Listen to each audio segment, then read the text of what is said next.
Americas. For over a century, the story of our Americas has started with one single date, 13,000 years ago. A figure printed in textbooks, echoed in documentaries, and carved into museum plaques like a holy boundary between before and after. In this version, humanity reached here toward the end of the last ice age, journeying across a frozen land bridge from Siberia to Alaska, bearing scarcely more than stone spears and the drive to endure. All that came after, villages, cities, calendars, astronomy, art, was meant to have developed from that delayed start. But recently, that neat timeline has started to fracture. Under its exterior, a subtle accumulation of evidence grows. Footprints in old mud predating the alleged first arrivals. Tools interred too profoundly for ease. Genes hinting at earlier travelers whose identities we've forgotten. The quiet under the chronology is starting to voice itself. Picture the map of the Americas 13,000 years ago. Ice sheets continued to cover much of the north. The internal paths of Canada remained blocked. Yet sites in archaeology, separated by thousands of miles, Chile in the distant south, Virginia in the east, Oregon in the west, reveal signs of humans that shouldn't be present there. How could they traverse a continent prior to the ice thawing? The response compels us to re-examine the boundary itself. Each civilization constructs a narrative of beginnings. The Clovis First model turned into ours. A lone migration, a solitary origin. It matched the tools discovered near Clovis, New Mexico. Exquisitely fluted spear points timed to about 13,000 BP. For many years, those points were regarded like the initial words of an extensive book. Anything predating was rejected as a typographical mistake. Yet science, much like language, advances when fresh symbols emerge. Over the past few decades, genetic studies have charted the movements of ancient populations via DNA, extracted from bones, teeth, and even sediments. These genomes narrate a more complex story, various waves coming at different periods, some maybe prior to the great sheets closing the north. The 13,000-year barrier was never firm. It was constructed from presumptions. What renders this so disturbing isn't merely the chance that people existed here earlier. It's what that suggests about all that ensued. If humans roamed these territories tens of thousands of years before the textbook awakening, then the bases of our grasp on civilization itself start to fade. Cultures we label primitive could be remnants, not origins. Cities such as Caral, Tiwanaku, or Teotihuacan might be tardy remnants of much older wisdom instead of abrupt wonders of advancement. Archaeologists once contended that civilization demands agriculture. Agriculture demands steadiness, and steadiness commences only following the Ice Age. But what if intellect arrived first? Adapting, migrating, depositing faint imprints in stone and soil.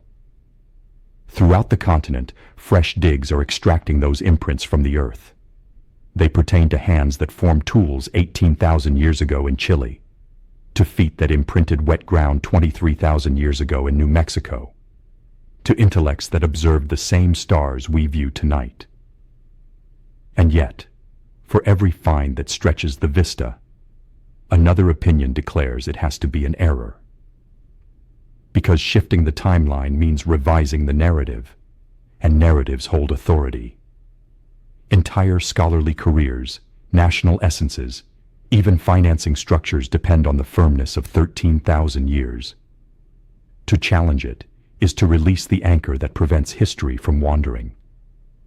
Nevertheless, the stream of evidence continues. Radiocarbon dates are readjusted, genetic timers retuned, migration frameworks redrafted. Each modification shoves the veil of prehistory further back into the Ice Age mist. The quiet beneath the timeline becomes slimmer, more transparent, as though illumination is leaking through from a different era. Maybe the true enigma isn't when humans initially arrived in the Americas, but how we chose where to cease searching. The date 13,000 years ago turned less a reality than a solace. A limit sketched to shield us from a sea of doubt. Yet the soil itself, declines to comply. Under the strata of acknowledged history, something ancient lingers. Patient, enduring, requesting only to be noticed. We commence our plunge through that interred quiet, tracing the initial marks that pierced the barrier. Footprints deposited in ancient mud, stone fragments older than recollection, and the subtle inquiry resonating through them all. Who traversed here before the world we recognize started? The narrative commences not with bones or tools, but with footsteps. Across a parched lake bed in New Mexico, beneath strata of gypsum powder and old sediment, hundreds of petrified human prints extend into the horizon, small, large, alongside one another, as if a band of individuals had passed a muddy expanse thousands of years ago and disappeared. When researchers dated the seeds captured within the sediment, the outcome rattled the bases of archaeology, between 21,000 and 23,000 years old. That's almost 10,000 years earlier than the instant textbooks claim humans first reached the Americas. The location, now called White Sands, doesn't merely safeguard traces of people. It safeguards movement, purpose, and closeness. There are children dashing, adults bearing toddlers, step patterns indicating haste or relocation. Next to them, the prints of mammoths, dire wolves, and giant sloths create a prehistoric dance preserved in time. It isn't legend or figure of speech. It's proof imprinted into the ground by living feet. For years, archaeologists discussed whether those tracks could be relied upon. Some asserted contamination distorted the radiocarbon dates. Others stated the seeds might have been relocated from newer layers. Yet recurring examinations, including radiocarbon verifications on pollen grains and optically stimulated luminescence assessments, have verified the same astonishing timeline. Humanity existed here amid the peak of the last ice age, when glaciers still blocked much of the north. If White Sands were the sole irregularity, it might be overlooked, but it isn't. In Chile's Monte Verde, almost at the southern extremity of South America, archaeologists revealed the remnants of wooden shelters, fireplaces, and even masticated seaweed dated to at least 18,500 years ago. 5 millennia earlier than the Clovis threshold. Nearby rested twisted plant fibers, evidence that its inhabitants weren't merely enduring, but creating and arranging. How could they have arrived so far south so soon, unless they had come thousands of years prior? Far to the northeast in Pedra, Furada, Brazil, stone flakes unearthed in deep levels display percussion marks too intentional to be natural. The oldest strata date to 32,000 years, perhaps even 48,000 in the most debated samples. Critics maintain the marks are accidental rocks broken by fire or force, but alongside hearth remnants and charcoal stains, the arrangement appears less like chance and more like society. Across the continent, other indications keep emerging. Isolated items, ancient fire pits, protein traces on stone blades discovered beneath glacial deposits. At the Topper site in South Carolina, thousands of flint chips buried below the Clovis layer indicate tool-making customs long before 13,000 BP. Each site alone might be dubious. Together, they compose a murmuring chorus declaring the same thing. We were here sooner. The inquiry becomes not if, but who.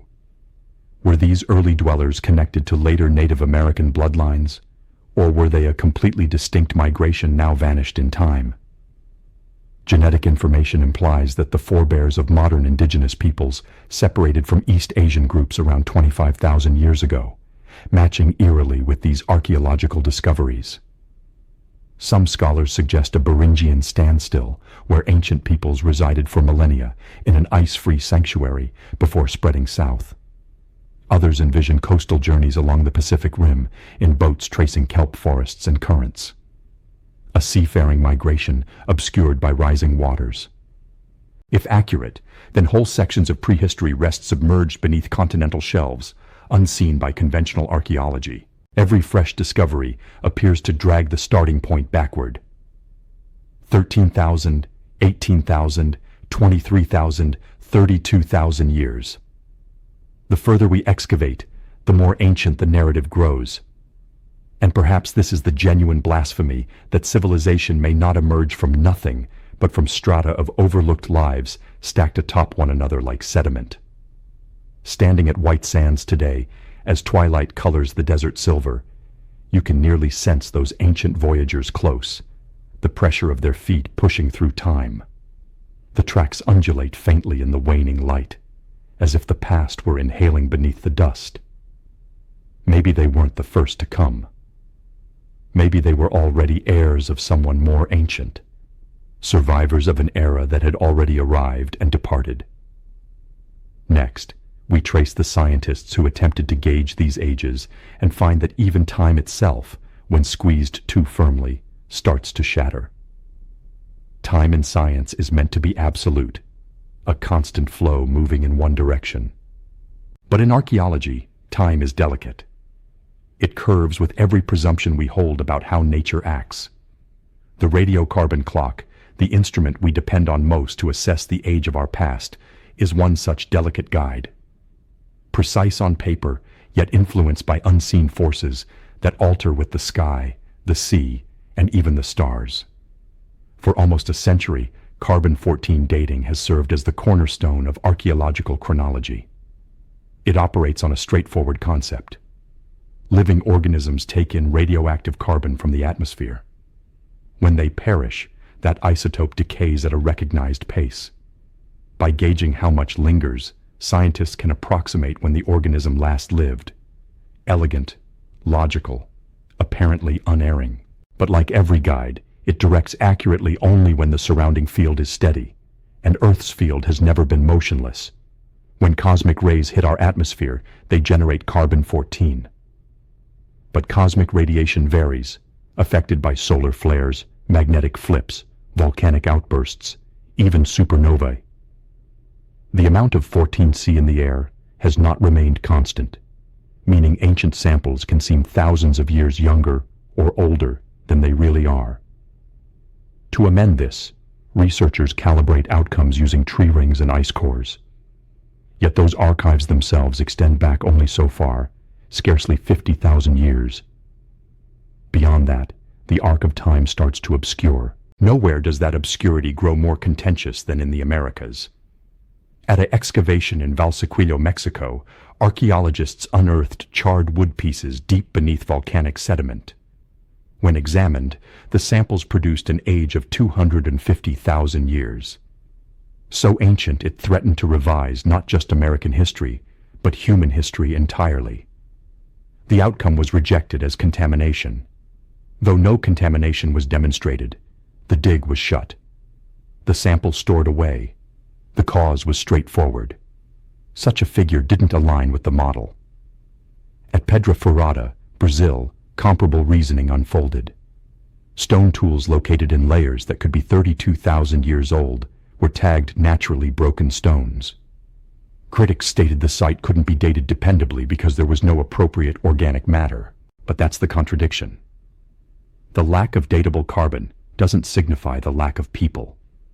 It signifies the clock we depend on can't function there. And rather than doubting the instrument, we discard the proof. Even when radiocarbon succeeds, it often murmurs discrepancies.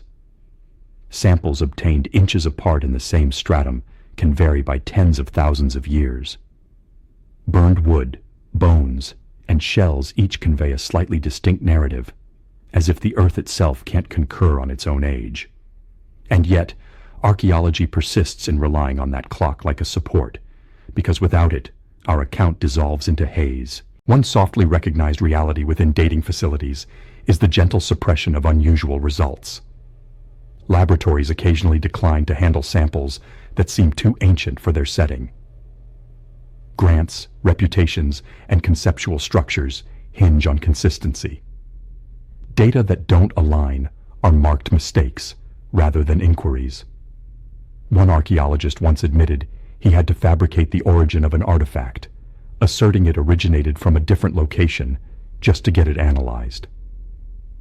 When science must deceive to reveal the truth, time itself turns political. It isn't that radiocarbon dating is incorrect. It's that we've confused its accuracy for truth. A technique constructed on likelihood has become a doctrine of belief. We term it the gold standard. But every gold bar stands on shifting sand, and if our most reliable guide falters, what occurs to the map it constructed? The dates of Monte Verde, White Sands, Pedra Furada, each examined, debated, recalibrated, indicate that our timeline isn't a line at all. It's a realm of magnetic poles perpetually being reshaped by evidence we'd prefer to disregard. Perhaps that's the profounder enigma of the 13,000-year wall. Not that it conceals the truth, but that it reassures us with the mirage of assurance.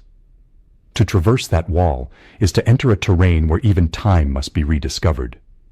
Where do you position yourself on that line with the ease of certainty or the summons of the unknown? Let me know where you're listening from tonight and what time feels like where you are. As one geologist once remarked, rocks remember everything. We just haven't mastered their language. To interpret that language, we must gaze beyond the figures to the cities and monuments that endure as mute observers, their stones undated yet eternal. Our next stride guides south into a desert valley in Peru, where ruins 5 millennia old murmur of a civilization that may have received knowledge from a far older realm. At first sight, the Supi Valley of Peru appears devoid of life. A desert expanse between the Pacific and the Andes, dotted with wind-sculpted hills and whitened stones.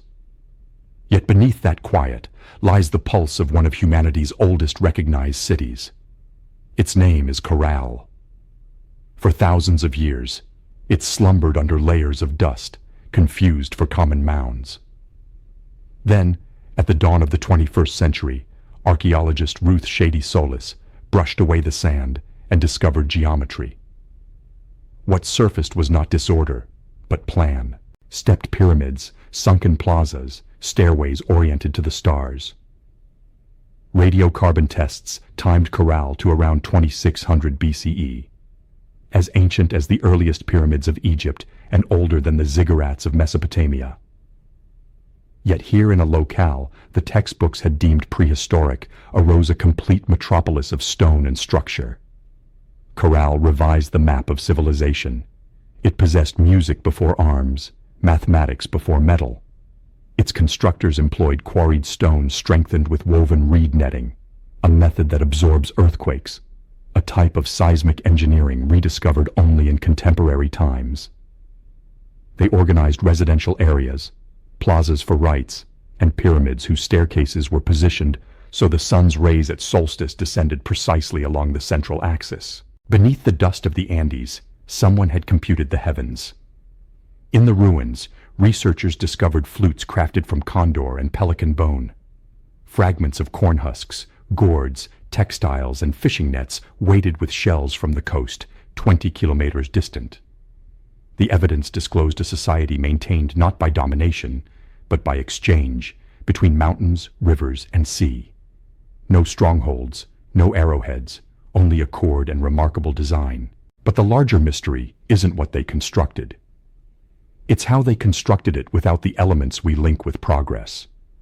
No wheels, no draft animals, no metal instruments, and still they erected a city that has withstood earthquakes for 5,000 years.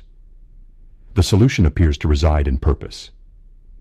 Each stone integrates into a broader cadence, as though architecture itself was a mode of devotion. Some walls display spiral engravings and circular designs, symbols that recur later across the Americas. Spirals that reflect the sun's trajectory, the motion of galaxies, the rotation of time. To the people of Caral, the city wasn't merely a community. It was a living mandala, a reflection of the cosmos.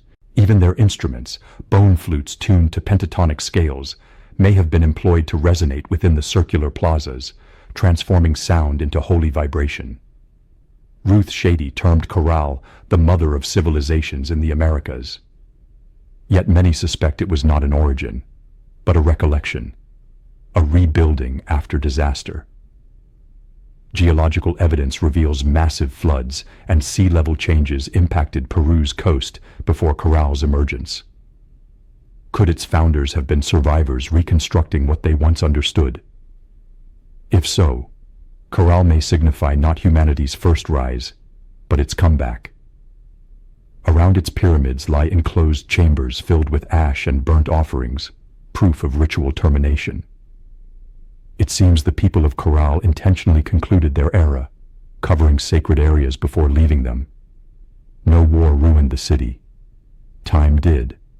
The wind interred it, and history overlooked. When you stand atop the Great Pyramid at sunset, the Soup River gleams like a strand of light meandering toward the Pacific. The valley resonates with silence, but the geometry persists. Angles encountering the solstice sun, plazas resounding with vanished music. You sense that Caral was never completely absent. It only withdrew, awaiting remembrance. And perhaps remembrance is precisely what the subsequent civilization inherited. Far to the north, in the jungles of Veracruz and Tabasco, colossal stone faces gaze through the centuries. Faces so immense and alien they appear to pertain to another realm. Were these the heirs of Caral's architects, or the protectors of something more ancient? Still, we pivot now toward those giants in basalt, the people modern archaeology calls the Olmec, and the riddle of the faces that refuse to shut their eyes. They observe in silence 20 colossal heads half interred in the jungles of Veracruz and Tabasco, Mexico. Their features are wide, their expression serene, their gaze perpetual.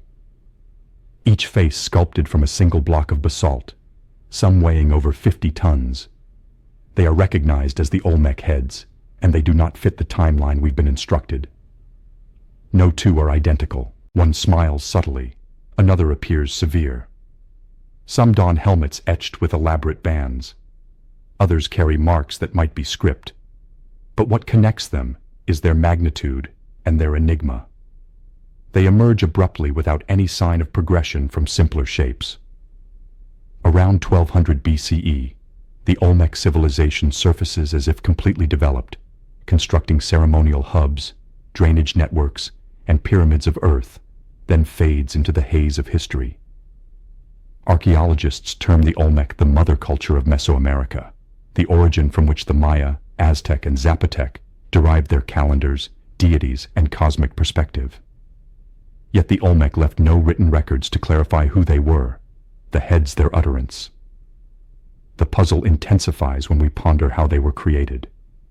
The basalt originated from the Tuxtla Mountains, dozens of kilometers away, across marshes and rivers. The Olmec possessed no wheels, no draft animals, no metal chisels. To transport such stones, they would have required engineering insight beyond what conventional history permits. The typical explanation, rafts, rollers, and sheer manpower, feels tenuous against the absolute accuracy of the outcome. The heads aren't rough. They are masterpieces of balance and ratio. Some researchers observe features that seem exotic. Wide noses, full lips, and facial proportions dissimilar to local groups. Others warn against racial reading, contending that the faces depict stylized leaders or gods. Still, the query persists. Why do they appear so unlike their neighbors? Were they depictions of actual persons or emblems of a lost lineage memorialized in stone? What disturbs scholars most isn't their look, but their deliberate interment. Many heads were discovered face down, intentionally buried as if in ceremony. It's as though the Olmec desired to conceal them, restore them to the earth. Were they interring their forebears, their gods, or a recollection too perilous to maintain in daylight? Traces of the Olmec worldview resound through their art. Jaguar-human hybrids, feathered serpents, and sky gateways that foreshadow later Mesoamerican deities. Their monuments orient with celestial axes denoting solstices and star ascents. On the Cascajal block, a carved slab found in 2006, scholars recognized a sequence of abstract symbols, possibly the earliest known writing in the Americas. If genuine, it means literacy here precedes even the Maya script by centuries. But where did such wisdom originate? The Olmec emerged suddenly with metallurgy, astronomy, irrigation, and the mathematics of sacred geometry. Then just as suddenly, they disappear. No account of war, no widespread ruin, only decline and quiet. It's as if their culture was integrated by later peoples, who recalled the shape, but not the significance. Independent scholars propose the Olmec inherited their insight from survivors of an earlier period, perhaps even from a pre-flood civilization, the one Caral may have reflected. The colossal heads in that perspective are not rulers, but memorials, faces of the first people, guardians of the dawn. In San Lorenzo, one of the oldest Olmec centers, archaeologists discovered the remains of intricate drainage channels sculpted from basalt blocks. Water flowed beneath plazas, cooling the air and generating resonance. To stand there today is to sense an acoustic hum that appears intentional, almost melodic. Some believe water itself was holy to them, a reflection between realms. The Olmec heads may have been positioned around such plazas as resonant guardians, vibrating with the sound of ritual drums and flowing water. If so, these weren't merely sculptures. They were instruments of recollection, containers holding frequencies of a forgotten science. When night descends over the tropical lowlands, the air becomes dense, and you can nearly see their eyes sparkle in the torchlight. They do not blame. They await.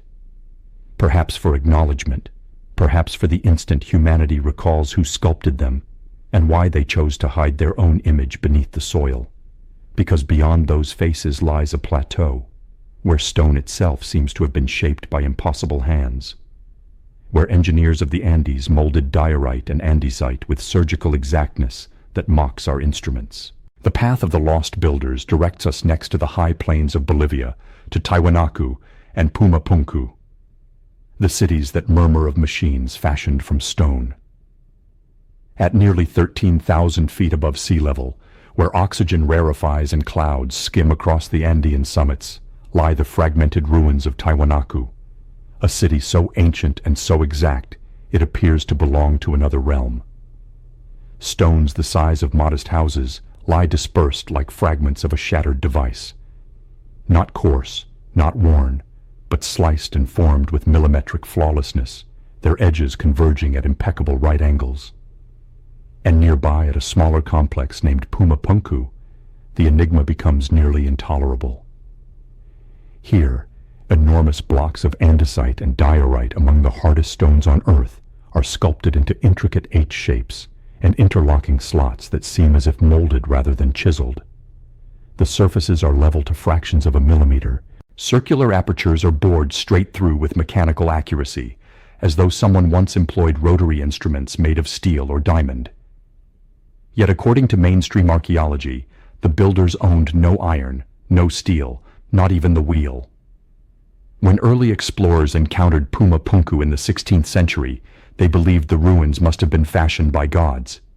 The Aymara people who reside nearby still name it the Gate of the Puma, a threshold between the human and divine worlds. They say it was constructed by the Viracocha, bearded beings of light who arose from Lake Titicaca to instruct humankind the arts of civilization.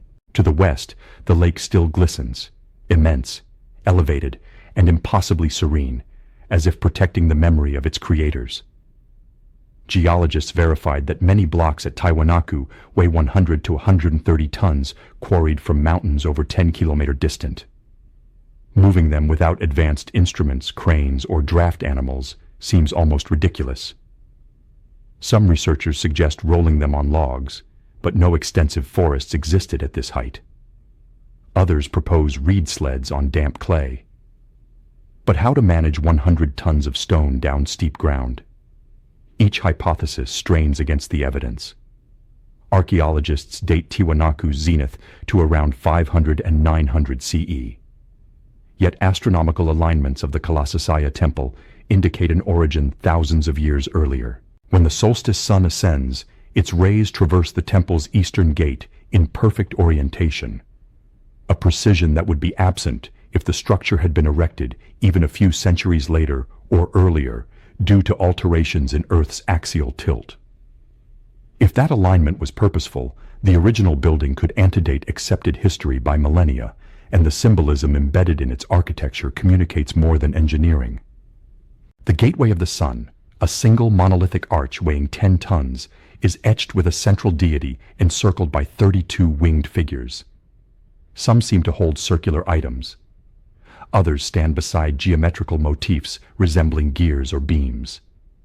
Scholars identify the figure as Viracocha, the creator god. But in the language of legend, creation and technology often blend. Gods who form mountains, beings who etch stone with fire or sound. At Puma Punku, the H-shaped blocks interlock like modular parts, not haphazardly, but in standardized measurements, implying mass production. When positioned side by side, the grooves and recesses align in patterns evocative of mechanical construction.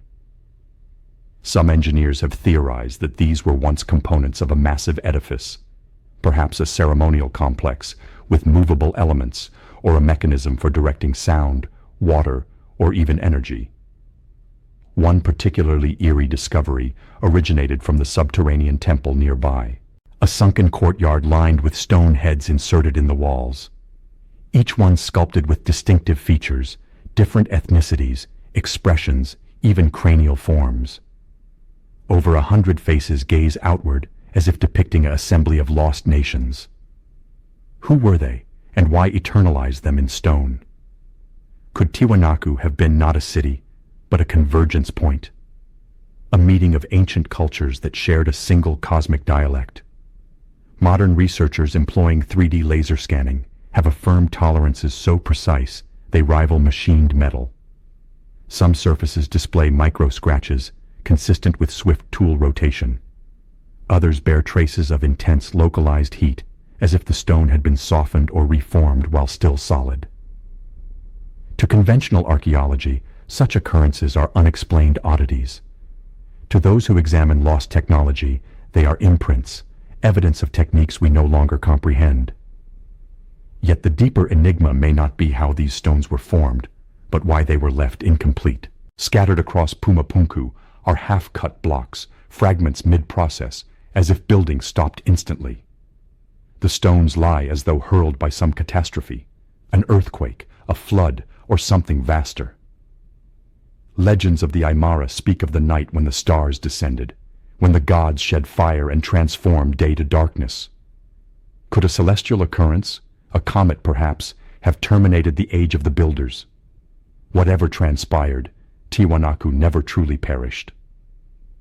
Later cultures, the Inca, the Aymara, erected their temples upon its ruins, inheriting the architecture, but not the secret.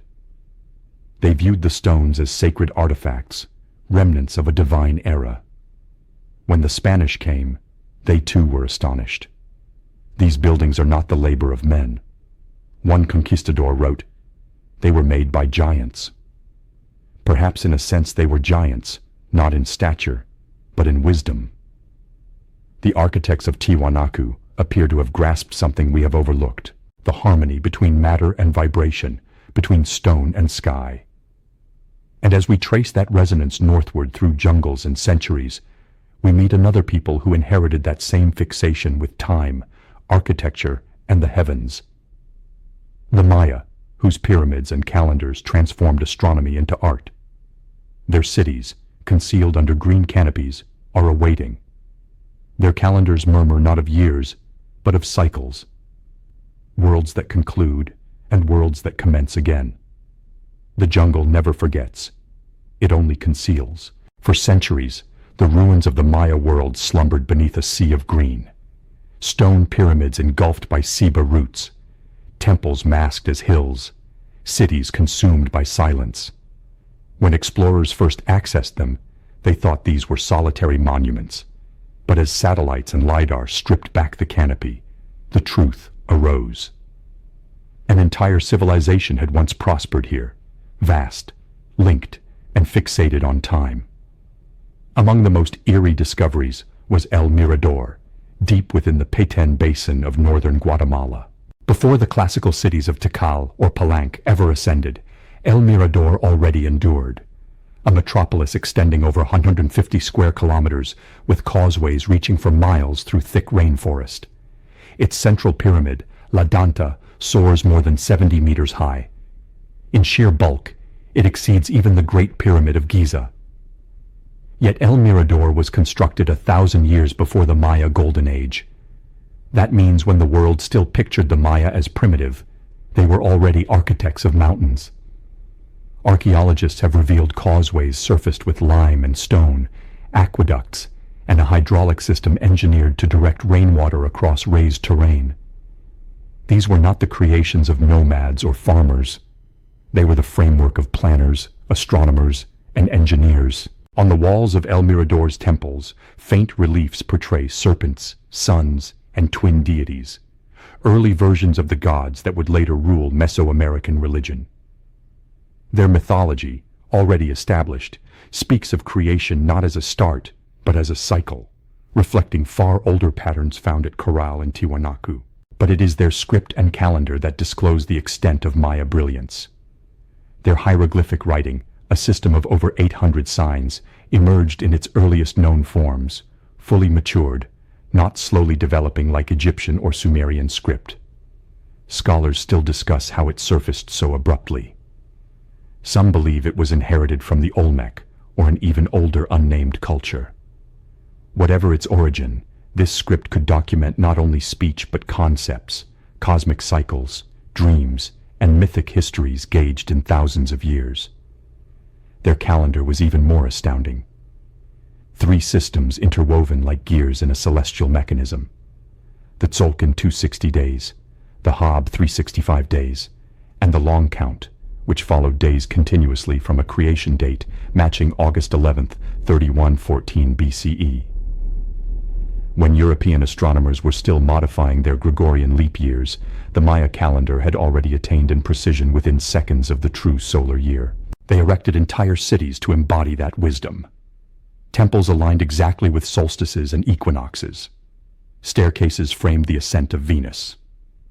Window slits captured the first light of the morning star at the same angle every 8 years. At Uxmal, the pyramid of the magician aligns with lunar cycles. At Chichen Itza, the serpent shadow of Kukulkan descends its steps at equinox. Time wasn't gauged here. It was enacted.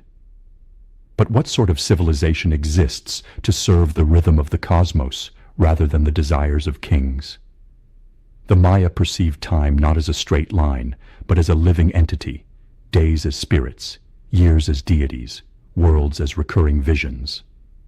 Every era concluded in fire and was reborn from water. In that perspective, nothing was truly gone. It was only awaiting its turn to reappear. Still, questions endure. Why did their script and architecture surface so suddenly? Why do their earliest cities exhibit such mathematical flawlessness, as though based on an inherited blueprint? Some researchers think the Maya constructed upon bases left by even earlier cultures, now interred under the rainforest. Their designs imitating celestial plans transmitted through memory. Others discern in their obsidian mirrors and astronomical tools the faint reflection of a technology that measured not machines, but consciousness itself. When the classic Maya cities collapsed around the 9th century CE, their people did not disappear. They simply scattered, carrying fragments of their sacred calendar, their symbols and their chants into the highlands. Even now in the villages of Guatemala and Chiapas, shamans still follow the Tzolk'in, reciting day names that have been murmured for more than 3,000 years. Time to them is vital. It can be addressed. It can be mended. And perhaps that is what the ancient builders of El Mirador were attempting to convey to us. That civilization is not gauged in empires, but in the harmony between human breath and the pulse of the universe. Yet the Maya did not construct only upward toward the sky.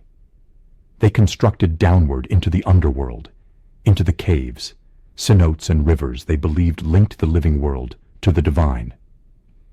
To trace them further, we must descend beneath the temples, into the darkness below, where water shines like liquid glass, and echoes bear prayers from the surface to the gods. Beneath the temples and pyramids of the Maya world lies another city, one fashioned not of sunlight and stone, but of darkness, echoes, and water. It starts where the earth widens into cenotes, deep circular pools scattered across the Yucatan Peninsula, entrances to the underworld. The Maya named Xibalba. For the ancient Maya, these pools were not simply sources of water. They were gateways. They mirrored the sky like reflections, creating a bridge between realms. In their myths, the gods descended through such openings to form humanity from maize and blood. And so the Maya erected their sacred architecture above these wells, securing their temples along the veins of the earth. At Chichen Itza, beneath the soaring pyramid of El Castillo, ground-penetrating radar disclosed a concealed chamber, a natural cenote directly under the temple's core. It wasn't happenstance. The pyramid was deliberately constructed at this crossroads, aligning the heavens above with the waters below. When the equinox sun hits its steps, and the shadow of the serpent god Kukulkan slithers down the staircase, that serpent's tail terminates not on stone, but in the mouth of the cenote. A cosmic axis is fulfilled. Heaven, earth, and underworld linked by geometry and light. Inside the cenote itself, divers have discovered gold, jade, obsidian, and human remains. Offerings hurled into the depths as presents to the rain god Chak. Far from the notion of barbaric sacrifice, these rituals were acts of equilibrium. Blood and riches returned to the living water to guarantee the renewal of life. Archaeologists have recovered thousands of artifacts, jade necklaces, clay effigies, even wooden idols safeguarded by the cool tranquility of the water. But the greatest discoveries reside deeper still. In 2018, Mexican divers charted the Sac Actun cave system, over 350 kilometers of submerged tunnels, the largest underwater cave network on Earth. Within its chambers, they found altars, carved pillars, and traces of ritual fire enclosed in air pockets, undisturbed for millennia. The soot on those walls has been dated to the era of the earliest Maya cities. Someone had traversed there before the caves flooded, igniting torches, conducting ceremonies in darkness so absolute that sound became sacred. The architecture of these concealed worlds was not extemporized. Many passageways reflect the arrangement of temples above, as if the Maya designed their pyramids as echoes of what lay below. Acoustic analyses have shown that sounds produced in the caves, chanting, drumming, even footsteps, reverberate in intentional harmonics, amplifying into low resonant tones that seem almost vital. These places were fashioned to converse with the unseen. At Palenque, the tomb of King Pakal, atop a stairway that descends into a symbolic underworld. His sarcophagus lid depicts him reclining in a machine-like structure encircled by celestial symbols. A scene often misconstrued by fringe theorists as proof of technology, but which may instead illustrate something subtler: the soul navigating the cosmic tree, ascending and descending through the dimensions of time. The Maya named their underground chambers Cha'an, meaning mouth of the earth. To enter one was to perish symbolically and be reborn. Priests and shamans would descend with torches, chanting in the rhythm of the heartbeat, summoning the gods of death and rebirth. When they surfaced, dripping with sacred water, they bore messages, visions that directed their cities. Modern divers describe an almost otherworldly experience. The deeper they venture, the quieter it grows. The light diminishes to a gentle blue. Stalactites gleam like chandeliers. In some chambers, the water is so motionless that it reflects flawlessly, obscuring the line between above and below. It's simple to comprehend why the Maya viewed these places as cosmic mirrors where a person could gaze down and see the sky. And perhaps that's the concealed brilliance of their architecture. The Maya didn't divide the physical from the spiritual. Every temple possessed a shadow beneath it. Every stride toward the heavens had an echo below. Civilization to them was a vertical continuum. The soul's ascent and descent charted in limestone and water. When Spanish chroniclers arrived, they demolished the idols and sealed many of the cenotes. But the silence endured. Even now, in the tranquility of those underground lakes, the water maintains the reflection of temples long crumbled. the shimmer of torchlight long quenched. And sometimes divers report peculiar sounds, low hums, rhythmic pulses like the murmur of a distant drum. Perhaps it's only the echo of water shifting through stone. Or perhaps it's something else. The memory of prayers ascending through the dark, reaching for the surface, where sunlight still descends upon the serpent's shadow at equinox.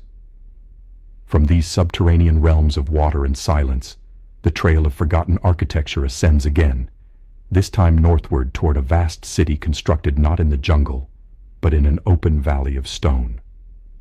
A city that even the Aztecs would later name the place where humans become gods. We rise now toward Teotihuacan, the city of the gods.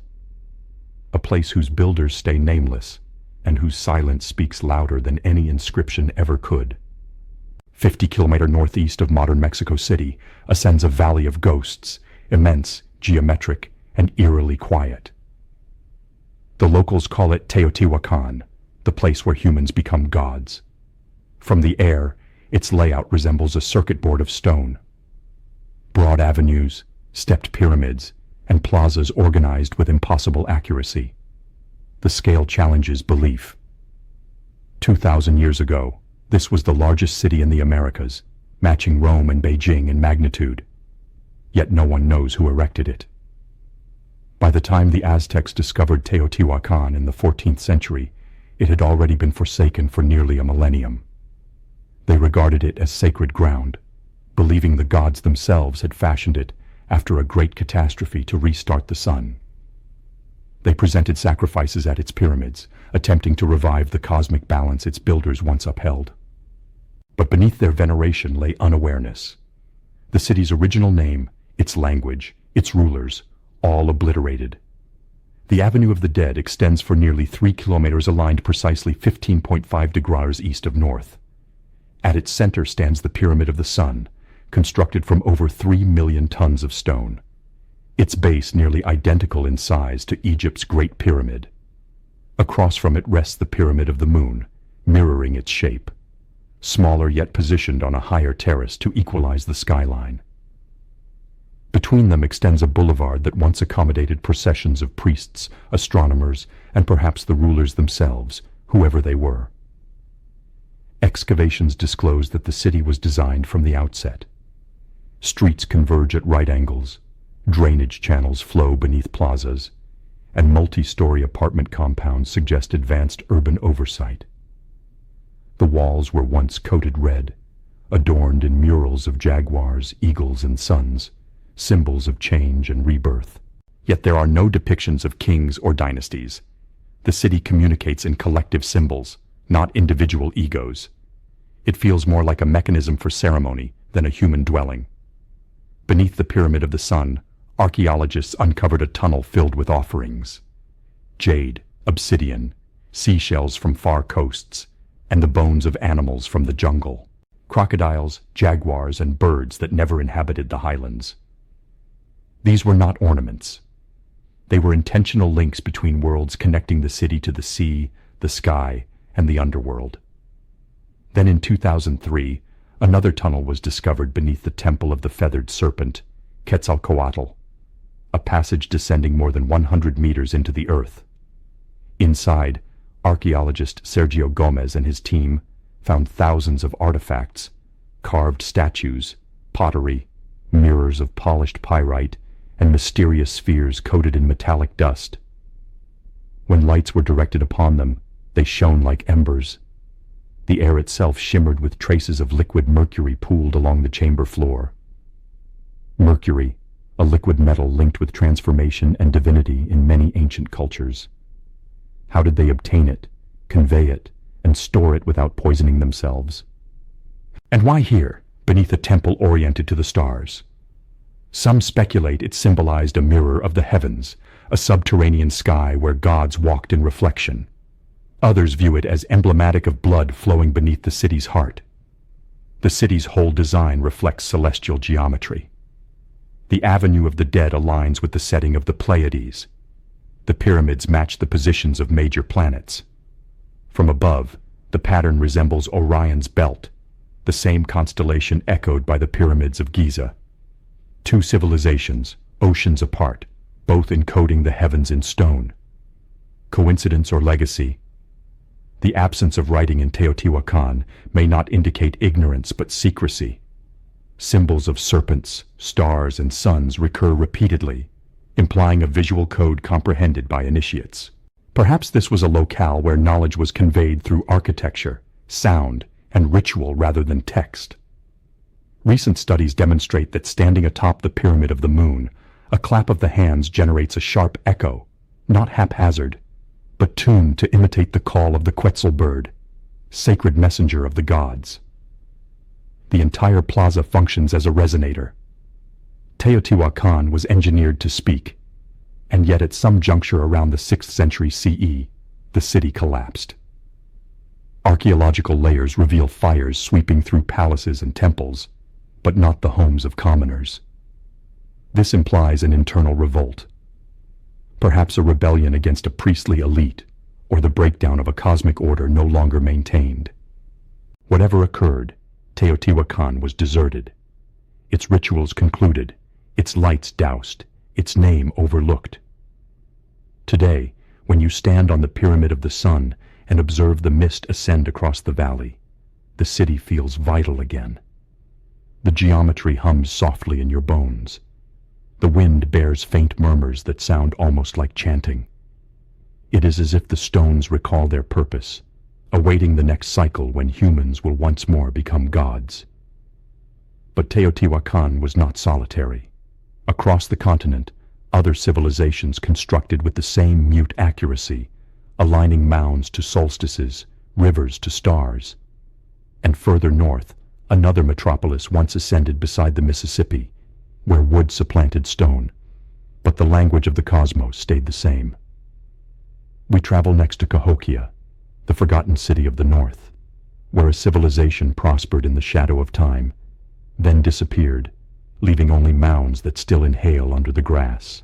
If you journey to the banks of the Mississippi River near modern-day St. Louis, you'll encounter what appears like a series of gentle green hills ascending from the plain. They seem commonplace at first, mild natural undulations of earth, until you recognize they are pyramids. Thousands of years ago, this land hosted a city as intricate as any in the ancient world. Its name was Cahokia, and it was the pulsating heart of a civilization that time overlooked. At its zenith, around 1100 CE, Cahokia encompassed more than 6 square miles and housed 40,000 people, a population greater than London at the same period. There were grand plazas, ceremonial causeways, wooden palisades, and more than 100 earthen mounds organized with mathematical exactness. At the center ascended Monk's Mound, a platform the size of a pyramid, constructed from 22 million cubic feet of earth, transported basket by hand. From its summit, priests and astronomers observed the heavens, the same sky their ancestors had monitored for thousands of years. Every year, as the solstice sun ascended, it illuminated through a circle of tall wooden posts, now known as woodhenge. The alignment was impeccable. The central post framed the sunrise on the precise day of the equinox, partitioning the year into its sacred portions. Cahokia's architects comprehended solar cycles, agriculture, and geometry. They transformed the flat American prairie into a cosmic observatory. The people of Cahokia exchanged copper from the Great Lakes, shells from the Gulf of Mexico, obsidian from the Rockies, and mica from the Appalachian Mountains. Networks of rivers became conduits of commerce, transporting goods and ideas across a continent. Archaeologists have discovered elaborate jewelry, effigy pipes, and finely woven fabrics, evidence of craftsmanship and a structured society with labor specialization. They even exercised large-scale urban planning, streets aligned with cardinal directions, residential districts, and communal areas. And yet, no one knows what they named themselves. The name Cahokia derives from a later tribe that inhabited the area centuries after the city's collapse. Like Teotihuacan, it's a designation we assign to an unknown civilization whose original identity stays interred. Some early European explorers could scarcely believe what they witnessed. A mound superior to the works of Egypt, one inscribed, yet built of mere earth. Others rejected the notion that indigenous people could have built such monuments, suggesting instead lost tribes or refugees from Atlantis. Modern archaeology has long since disproven those notions. But the enigma of how Cahokia ascended and why it collapsed endures unsolved. The soil itself contains hints. Beneath the layers of clay, scientists have discovered evidence of flooding and drought, alternating cycles that may have interrupted crops and compelled the people away. Still, there are deeper indications, cultural reflections linking Cahokia to older customs across the Americas. The spiral and cross motifs etched into shell pendants resemble the cosmograms of the Maya. The four-directional arrangement of the city mirrors the design of Teotihuacan. Even the Woodhenge circle shares an ancient dialect, sky worship, timekeeping, and renewal. Some researchers surmise that Cahokia was component of a continental memory, an inheritance of cosmic architecture that extended from the Andes to the Mississippi. Others think its builders were directed by visions, aligning their city not just to the sun, but to the rhythm of Earth itself. In Ohio, Wisconsin, and Iowa, other clues persist. Vast effigy mounds formed like birds, bears, and serpents, visible only from the air. The Great Serpent Mound coils across the landscape for over 400 meters. Its curves exactly aligned with lunar standstills that happen only once every 18.6 years. To etch such patterns without modern tools demanded both patience and astronomical expertise. When you stand before the Serpent Mound at dusk, the earth seems to inhale beneath your feet. The snake's head directs toward the setting sun at the solstice. Its tail arcs toward the moonrise. For ancient peoples, this wasn't merely art. It was interaction. The land itself became a text inscribed in soil and light, a record of time that could be interpreted by the sky. Yet as at Teotihuacan and Caral, the narrative concludes abruptly. Sometime after 1300 CE, Cahokia emptied, the wood decayed, the plazas inundated, the mounds mellowed into hills. No war, no invaders, only a serene dispersal. Perhaps the people followed the rivers outward, bearing fragments of their calendar and myths to new territories. Their descendants, the Natchez, the Choctaw, the Mississippian tribes, still speak of sacred mounds as places where earth contacts sky. Today, the city's contours remain discernible from above, a network of geometry too flawless to be coincidence. Archaeologists can chart every mound, every alignment, but they cannot gauge the awe those builders must have experienced when the first sunrise penetrated through Woodhenge. When the people below observe their city awaken with light, it is said that the ground remembers even when people overlook. The mounds inhale through seasons, murmuring in wind and grass. And perhaps beneath their layers of clay, the spirit of the builders still remains, awaiting someone to listen again to the rhythm of their world. From here, the narrative winds westward into lands of canyons and stone, where another people, the ancestral Puebloans, inscribed the sun and moon into the walls of cliffs and aligned their roads with the stars. Their cities were sculpted from desert rock, their calendars incised in shadow. And in the desert quiet, their architecture still ticks, a clock fashioned of sunlight and stone. The desert of the American Southwest appears infinite. Mesas and cliffs ascending like fossilized waves, air shimmering with heat, silence weighty as stone. Yet within that silence reside traces of a civilization that once transformed this dry expanse into a network of light and geometry. They are known today as the ancestral Puebloans, but their descendants still name themselves the people of the sun and sky.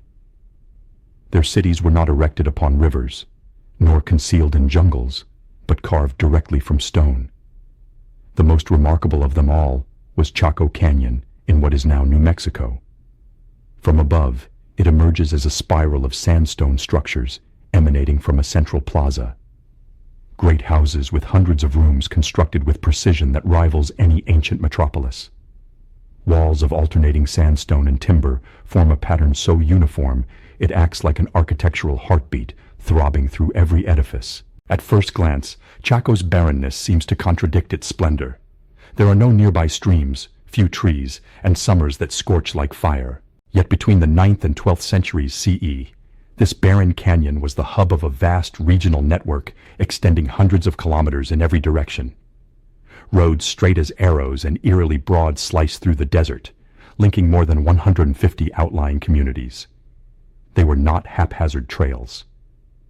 Many aligned exactly with solar and lunar cycles visible only from the air or across long spans. Some of these roads, such as the Great North Road, extend perfectly straight for miles, even across cliffs and canyons without variation. Modern surveyors have confirmed that the road's bearings align with true north. Why would ancient builders without compasses or aerial maps etch such paths through rock and void? To the Puebloan worldview, these were not merely roads, they were lines of power, ritual corridors employed to reflect the movements of the sun and moon. Inside the great houses, evidence of astronomical monitoring is ubiquitous. Windows and doorways are situated to frame specific occurrences, solstices, equinoxes, and lunar standstills. The most renowned of these alignments resides at Furada Butte, a solitary sandstone spire ascending from the canyon floor. There, incised into the rock, is a spiral petroglyph lit by 3 slender shafts of sunlight. On the morning of the summer solstice, a single dagger of light penetrates the center of the spiral. On the winter solstice, 2 daggers flank it perfectly. The site has become known as the sun dagger. This occurrence is so exact that even minor shifts in the rock caused by erosion or earthquakes have disturbed it. To the people who fashioned it, such precision wasn't scientific conceit. It was a holy duty. Time was not a notion to quantify. It was a living entity that had to be revered, nourished, and observed. The sun dagger was their dialogue with the sky, renewed every season for centuries. But how did such an intricate society thrive in a desert? Archaeologists now understand that Chaco's builders designed a vast hydrological system, dams, canals, and reservoirs crafted to seize the brief seasonal rains. They grew maize, beans, and squash in terraced fields and utilized turkey feathers woven into blankets to withstand the winter chill. They traded turquoise, copper bells, and shells from as distant as Mexico, connecting the Southwest to Mesoamerica in a chain of trade and shared symbolism. In the kivas, circular ceremonial chambers constructed underground, priests and astronomers executed rituals timed to the celestial clock. The round walls, plastered smooth, were engineered to echo sound like drums. When chants ascended within them, the vibrations transmitted through the stone itself. It was here that myth and mathematics merged. Stories of the Sipapu, the portal through which humanity first surfaced from the underworld, retold in cadence with the dance of planets.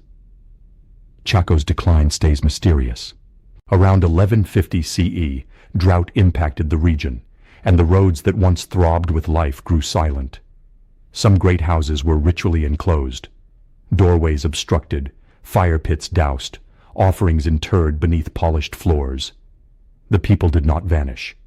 They migrated, bearing their sky stories to new homelands. The Hopi Mesas, Zuni Pueblos, Acoma, Taos, and beyond. To this day, the descendants of those builders still conduct ceremonies that follow the same solstice paths their ancestors observed in Chaco. And scattered through the desert, the roads endure. They are visible from the air as faint scars extending north, east, and west, lines etched into perpetuity. Engineers who've examined them note that they appear designed not for conveyance, but for visibility. They link not towns, but directions. They direct toward the horizon, toward something beyond the human realm. At sunset, when the red light pours across the canyon walls, Chaco feels like a vast sundial, a city constructed to gauge the heartbeat of the cosmos. Every window becomes a lens, every shadow a second. The desert shines golden, then fades to indigo, and the Milky Way unfolds like a celestial road above. It is the same road that Pueblos still term the Path of Souls, where spirits journey westward to reunite with the ancestors. In this manner, the story of the Americas reiterates its rhythm. architecture as astronomy, geometry as faith, cities aligned not for kings, but for the cosmos. But south of here, the forest narrates another tale, one of plenty, mystery, and vanishing.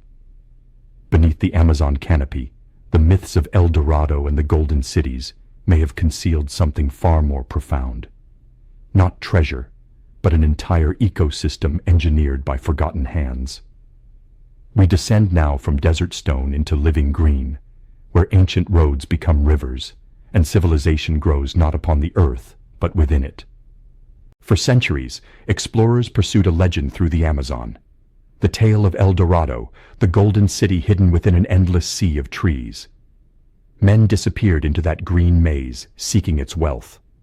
None returned with gold, but their stories endured of wide roads, earth mounds, and entire villages glimpsed beneath the vines. Scholars rejected them as delirium, illusions born of heat, hunger, and fever.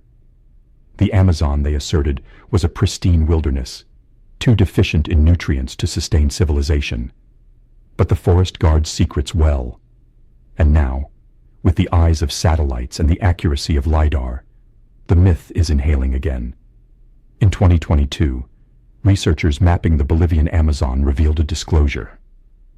Beneath the canopy, they discovered hundreds of interconnected cities complete with causeways, canals, pyramids, and terraces, all invisible to the naked eye. The air itself seemed to resonate with the geometry of the impossible. These discoveries pertain to what archaeologists now term the Kasarabe culture, prospering between 500 and 1400 CE, roughly concurrent with medieval Europe. Their largest sites like Kotoka and Yandivar feature raised platforms and conical pyramids constructed of packed earth linked by elevated causeways that ascend above floodplain waters.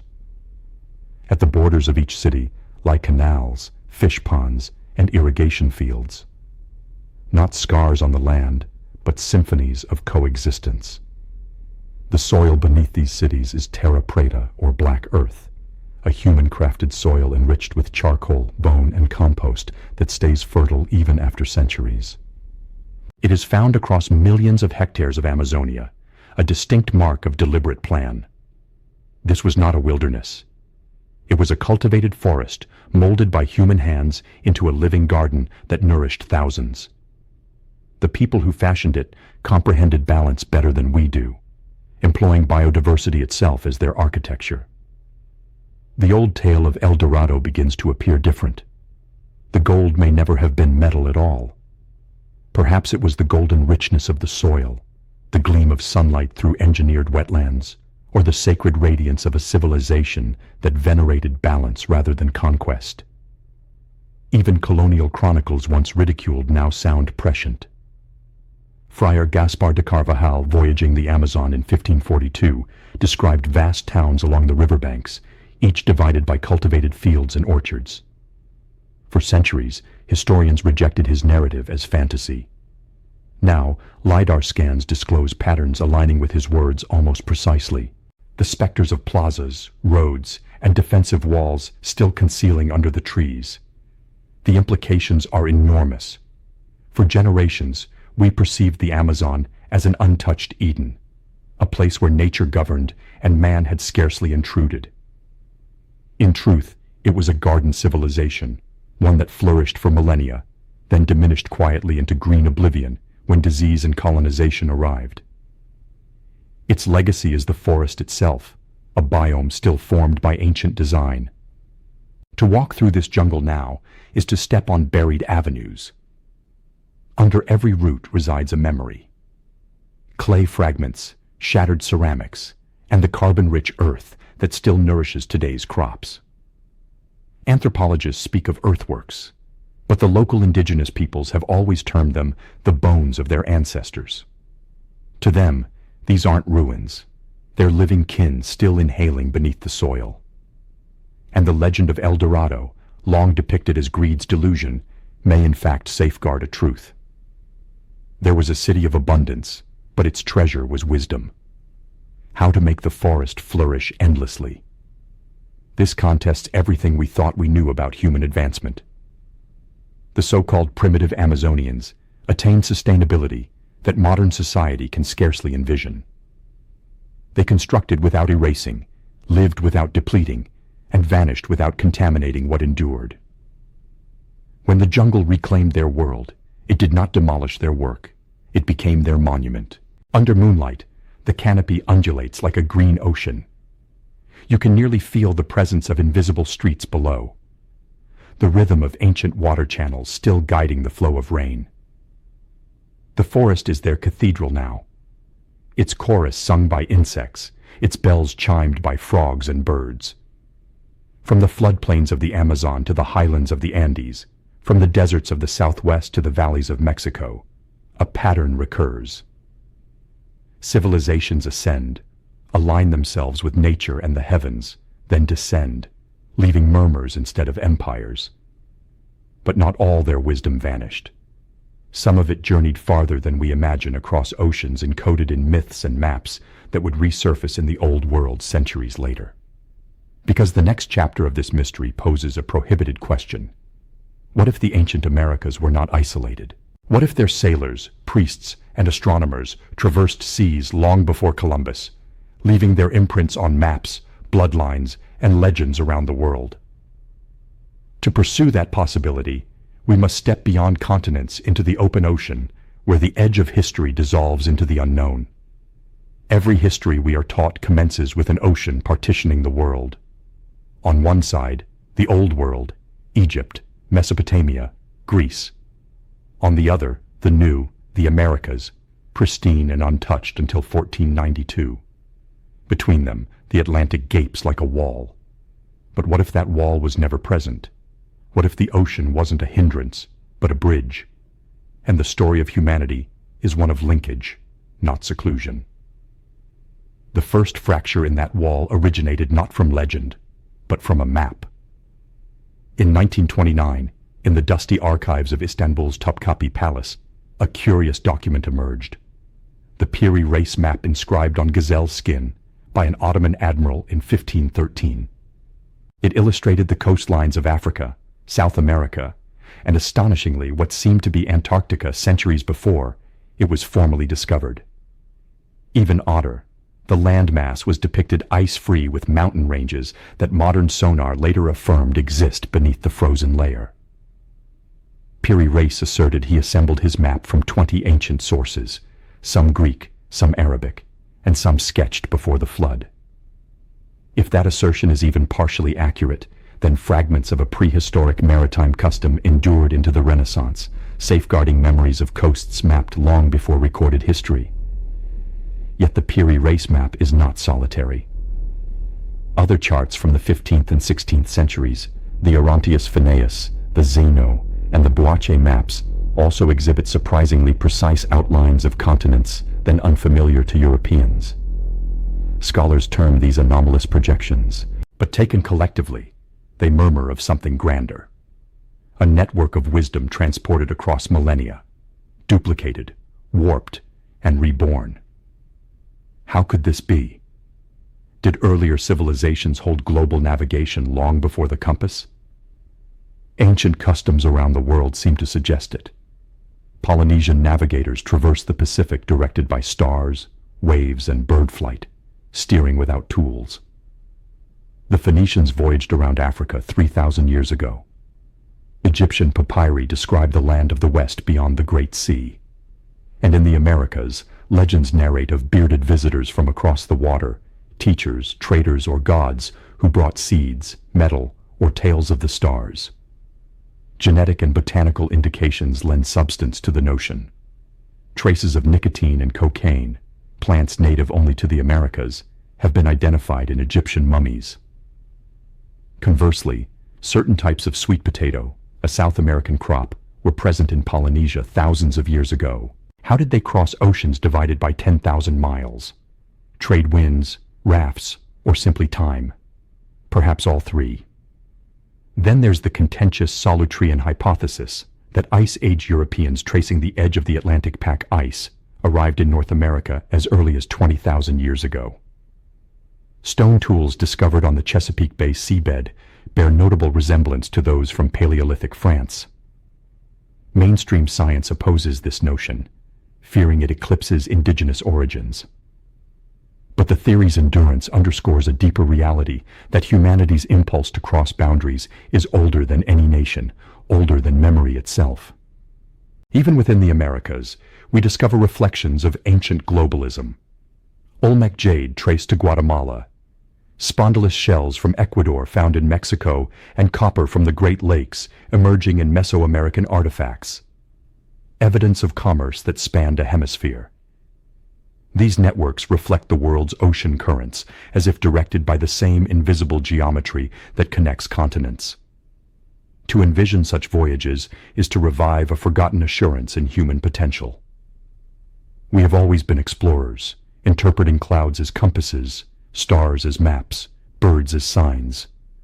A dugout canoe on the Pacific or a reed boat on the Atlantic might appear fragile. Yet the ocean rewards endurance and pattern discernment. Sailors who comprehended its pulse could traverse not by fortune, but by design. Perhaps that's why myths across cultures describe the same recurring theme, wisdom descending from the sea. In Sumer, it was Oannes, the fishman, who brought writing. In Egypt, Osiris originated from the waters of the Nile Delta. In Mesoamerica, Quetzalcoatl arrived from the Eastern Sea, vowing to return. Even in the Andes, Viracocha surfaced from Lake Titicaca, bearing instruments of civilization. Different names, same pattern, a messenger from beyond the waves, conveying remembrance of an older world. If these myths share a foundation, then Old World and New were never distinct at all. They were the two halves of a single cadence, separated only by forgetfulness. Today, oceanographers have started to chart submerged plateaus and ruins along both coasts. Possible remnants of coastal civilizations submerged when Ice Age glaciers thawed. Off the Bahamas, divers followed the Bimini Road, a line of massive limestone blocks that some assert once formed a harbor. Off Cuba's western shore, sonar has disclosed geometric formations, pyramids and avenues resting half a kilometer below the surface. Whether natural or human-made, they evoke the same eternal question. How much of our history slumbers beneath the sea? Perhaps the ultimate connection between these worlds resides precisely there, under the waves, in that twilight zone where myth turns into archaeology, because every voyage concludes where it commenced, in water. And so we direct our gaze to the depths where the final reflection of this 13,000-year mystery still awaits. A drowned realm, half recollection, half legend, that ancient storytellers named Atlantis. At the edge of the Cuban shelf, where the Caribbean Sea plunges suddenly into darkness, sonar scans have disclosed a city that should not be. Pyramids, boulevards, rectangular foundations arranged with eerie exactness, half a kilometer below the surface. When the images emerged in 2001, geologists asserted they must be natural formations. But divers who descended there described sculpted steps, polished stone blocks, and symmetry that nature seldom accomplishes. The site became known simply as Cuban Atlantis, a name that both invites and deflects credence. Whether true or mirage, the notion is older than the sea itself. It started with Plato 24 centuries ago, who inscribed that beyond the Pillars of Hercules lay an island larger than Libya and Asia combined. There, he asserted, a civilization once governed with temples of gold, crystal walls, and canals gleaming with silver. But in a single day and night of misfortune, the earth trembled, and the island descended beneath the waves. For generations, scholars regarded this as allegory, a moral narrative of hubris and divine punishment. Yet across the Americas, myths reflect the same refrain. A great flood, a sky of fire, and cities engulfed by water. The Maya Popol Vuh speaks of the first dawn demolished by deluge, the Inca of Lake Titicaca ascending to drown the people of the sun. The Hopi recollect the Third World concluding in flood before humans surfaced anew. In the north, the Mississippians spoke of a serpent who uncoiled beneath the rivers, bringing ruin and renewal. Could these be fragments of recollection? Not metaphor, but testimony. 12 to 13,000 years ago, as the last ice age concluded, sea levels ascended more than 120 meters. Entire continental shelves disappeared. Coastal plains that once sustained human life from the Yucatan to Florida, from Brazil to the Bahamas, were submerged. If civilizations had prospered there, their remains now repose beneath centuries of sediment. Oceanographers charting the seafloor have discovered dozens of such anomalies. Stone terraces off Bimini, walls off Yonaguni, ruins off Cuba, and India's Gulf of Khambhat. Each time the discussion repeats, coincidence or construction. At Bimini, divers traced megalithic blocks forming what appears like a paved causeway. The stones align roughly with the solstice sunrise, as if positioned deliberately. Critics term it beach rock, fractured by erosion. Yet in the faint light beneath the waves, geometry asserts itself. Lines too straight, corners too intentional, as though the sea itself cannot quite obliterate the hand of design. But the significance of these submerged realms may extend deeper than archaeology. Water across cultures is both annihilator and guardian. It inters, yet it also recalls. Beneath the Atlantic's restless surface, currents still stream across the same routes that may once have linked continents. Within those waters swirl sediments from vanished lands, tiny grains that once composed walls, temples, and roads. Every tide in its unceasing rhythm becomes a heartbeat of the Earth's own recollection. Perhaps Atlantis then was never one city, but a pattern, a recurring cadence in human history. A civilization ascends, masters its world, forgets its equilibrium, and is reclaimed by the elements. Each flood erases but also renews. Each disappearance sows the seed for what follows next. The Maya counted such conclusions as worlds, 4 or 5 in total, each divided by cataclysm, each reborn from the ruins of the last. The 13,000-year cycle is not merely a date, it is a pulse. If we listen attentively, we can still hear it in the black layers of soot and iridium that denote ancient extinctions, in the myths that mirror one another across oceans, in the silent coordinates of the monuments aligned to the heavens. The Earth maintains time, and every 12,000 to 13,000 years, something resets. Ice thaws, seas ascend, stars shift. The clock of catastrophe rotates again. And now, as our satellites scan the oceans and our climate quivers at the edges, that rhythm appears to awaken once more. Perhaps we stand at the brink of another turning. Perhaps the drowned cities of the past are alerting us in the only language left to them, silence and depth. When you stand on the shore at night and the horizon fades into black, you might sense it. That feeling that something immense once existed out there just beyond the waves. The sea inhales and exhales like an ancient creature recollecting itself. The stars shimmer above it, reflected in the dark mirror of the water. And for a moment it's impossible to distinguish which is sky and which is sea, which is past and which is now, which. Because history is not a line. It is a tide. It advances, recedes, and returns bearing pieces of forgotten worlds with it. If these mysteries awaken something within you, a sense of déjà vu, of memories older than history, you are not alone. Where are you listening from tonight, and at what time? If you find these echoes of lost worlds as haunting as we do, consider subscribing so the next story may find you wherever you are when the tide turns again.